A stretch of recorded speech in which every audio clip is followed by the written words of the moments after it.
Hola a todos de nuevo, continuamos con el último vídeo de la lección 2 que dedicaremos a las estructuras que forman parte del complejo funerario de Jufu, más allá de la pirámide de la que ya hemos tratado en vídeos anteriores. Fijémonos en este dibujo. Vemos como alrededor de la pirámide hay un muro que cierra este espacio sagrado. Muros similares ya hemos visto en las pirámides de Snefru, tanto en Meidum como en Dashur, pero en realidad podríamos remontarnos más en el tiempo y compararlo, por ejemplo, con ese muro perimetral de 1600 metros que cierra el espacio sagrado vinculado a la pirámide escalonada de Necherhet. Bien, este muro se calcula que podría tener unos 3 metros de altura y está separado 10 metros más o menos de los lados de la pirámide.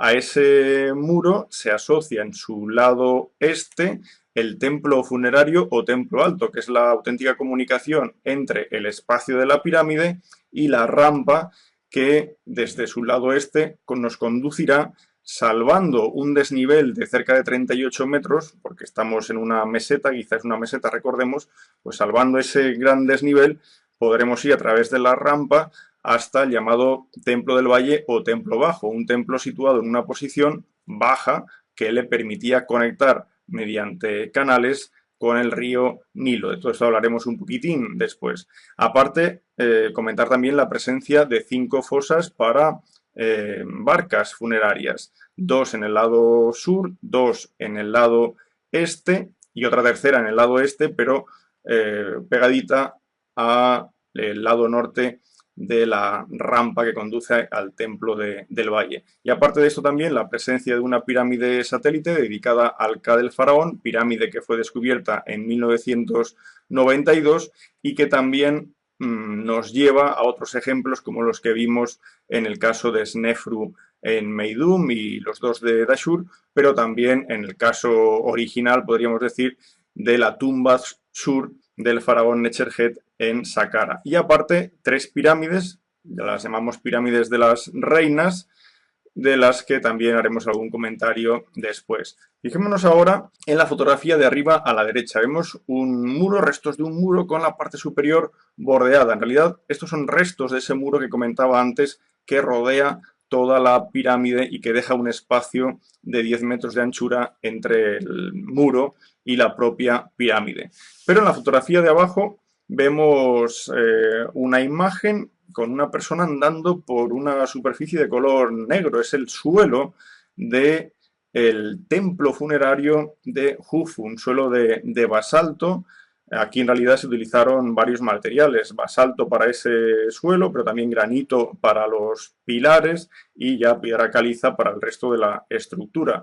La planta que ofrecía ese templo funerario, que ya nada tiene que ver con los que vimos de época de Snefru, puesto que este está mucho más desarrollado, la podéis ver en la imagen de la izquierda. Vemos cómo más allá de la rampa se abre un patio a cielo descubierto, es un patio de 46 por 26 metros, en realidad la estructura de este templo funerario nos ofrece unas dimensiones de 52,5 por 40 metros de profundidad. Y bien, claro, el problema es que está en un estado muy ruinoso, con lo cual es difícil establecer cuál es la funcionalidad exacta de los espacios internos del templo, ¿no? Pero lo importante es señalar esto, que existe ya ese desarrollo que en las siguientes dinastías va a ser aún más y más grandes, de modo que casi la pirámide quedará en un papel, entre comillas, secundario, ¿no? En comparación al desarrollo que ofrece el templo funerario. Otras estructuras, en este caso estamos mirando hacia el lado este de la pirámide. En amarillo os señalo la posición de 3 pirámides, son las llamadas pirámides de las reinas. Están a unos 56 metros del lado este de la pirámide de Jufu y bueno, pues su altura aproximadamente, porque no son exactamente iguales o no lo eran originalmente, es parecida, podríamos estar hablando de unos 30 metros de altura y sus lados varían entre los 44 y 47 metros. En cuanto a quién fue enterrado o enterrada en estas pirámides? No hay una solución clara, pero generalmente se acepta por los pocos indicios que se han hallado en los alrededores, generalmente se acepta, decía, que la que queda más hacia la izquierda sería la pirámide de Geteferes, que es la madre de Jufu, esposa de Snefru, si bien restos de su ajuar fueron hallados en un pozo en 1925, en una tumba que se conoce como la G7000X. Justo la pirámide de en medio probablemente pertenezca a la reina Meritetis, y la que queda más a la derecha sería la de Genutsen. Todo esto con grandes dudas, como decía anteriormente. Y aparte veis como en la parte inferior de la imagen aparecen dos grandes fosas. La de la derecha es una de estas 5 fosas para la barca, para las barcas funerarias. En realidad sería la que queda más al sur, en el lado este de la pirámide, y la de la izquierda es la que está adosada al lado norte de la rampa que, tras más de 700 metros de recorrido, nos llevaría hacia el templo bajo o templo del valle.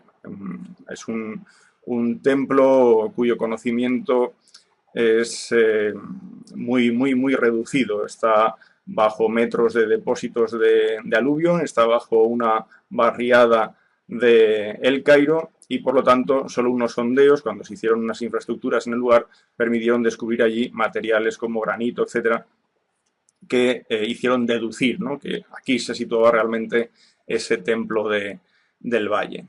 De las 5 fosas, 2 permanecían intactas en su momento, en el momento del descubrimiento en tiempos modernos. Por ejemplo, si hablamos de las 2 fosas del lado sur, la que queda en el oeste, cuando fue descubierta dentro del lado sur, la que queda más hacia el este, cuando fue descubierta en 1954, la verdad es que supuso un gran impacto, porque apareció una barca completamente desmontada en 1224 piezas, de modo que una vez se montó, apareció un esplendoroso barco elaborado en madera de cedro de casi 43 metros de eslora y casi 6 metros de manga, algo evidentemente impresionante. Desde 1982 está en el museo que veis en esta imagen. No obstante, la fosa que guardaba estas 1224 piezas es una fosa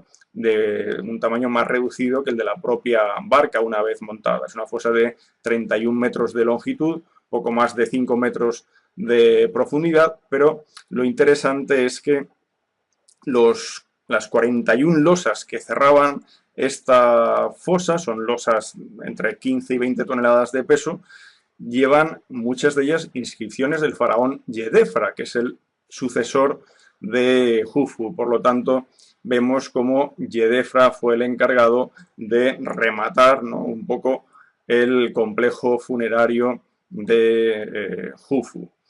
Y bueno, hay que hacer referencia a la otra fosa del lado sur, la que queda más hacia el oeste. En este caso, a través de una perforación realizada en 1987, se comprobó que allí también había una barca desmontada. Un proyecto japonés actual espera reconstruirla, igual que se hizo con la otra, y exponerla en un futuro en el nuevo museo de El Cairo. En cuanto a la rampa, esta imagen pertenece a la rampa de la pirámide de Unas, pero podríamos suponer que la original de Jufu podría tener un aspecto similar. Recordemos, no obstante, las palabras de Heródoto. Para él, la construcción de la rampa casi era más impresionante que la de la propia pirámide. Recordad lo que os he comentado antes, la rampa tenía que salvar ese talud de la meseta de Guizá. La rampa también sabemos, por Heródoto y por descubrimientos posteriores, que estaba decorada, llevaba una iconografía, llevaba inscripciones, con lo cual sí que debía ser una estructura muy vistosa y probablemente nos hubiera ofrecido bastante información sobre el reinado de Jufu. Hemos comentado ya que esa rampa tenía que superar necesariamente los 700 metros de longitud para comunicar la pirámide con su templo funerario con el templo bajo o templo del Valle. El templo del Valle de la pirámide de Jufu, como decía, está completamente perdido bajo una barriada actual del Cairo, pero quizás nos puede servir de referencia el templo del Valle del faraón Jafra.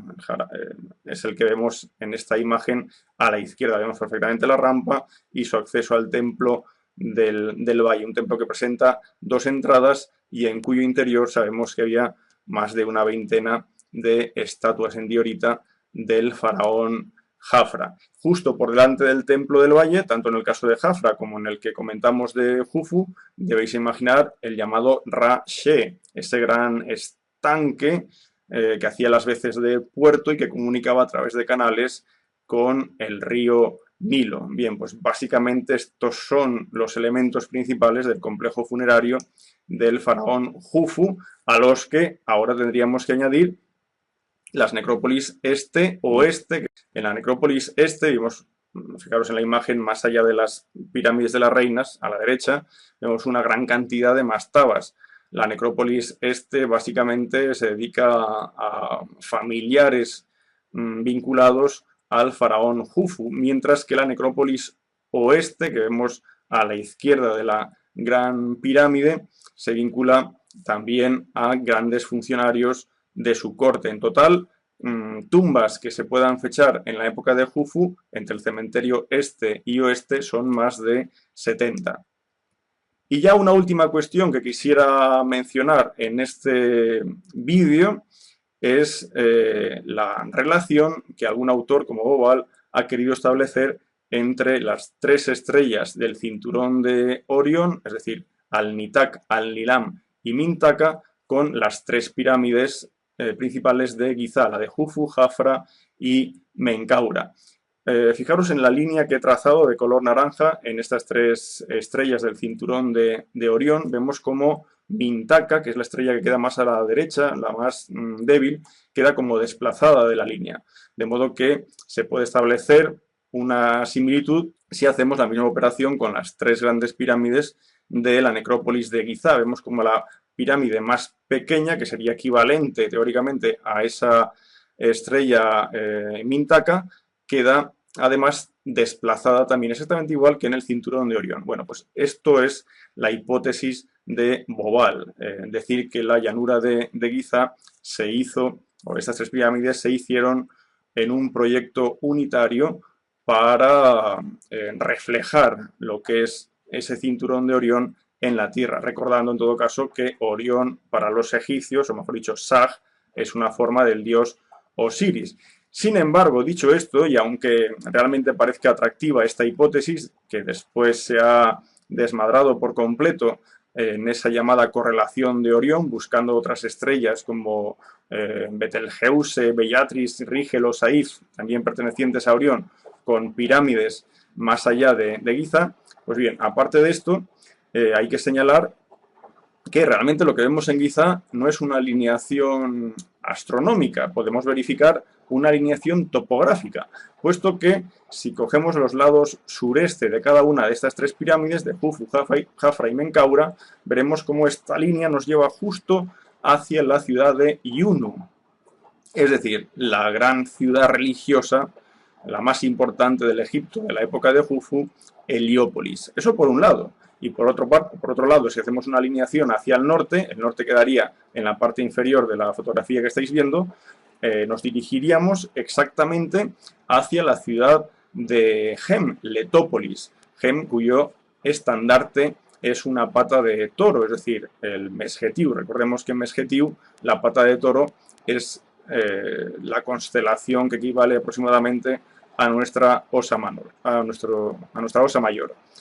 Es decir, resumiendo, en Giza a todas luces tenemos en realidad alineaciones tanto al norte como hacia el sureste, alineaciones tanto al norte como al noreste, tomando las esquinas sureste de las tres pirámides, alineaciones hacia objetivos topográficos.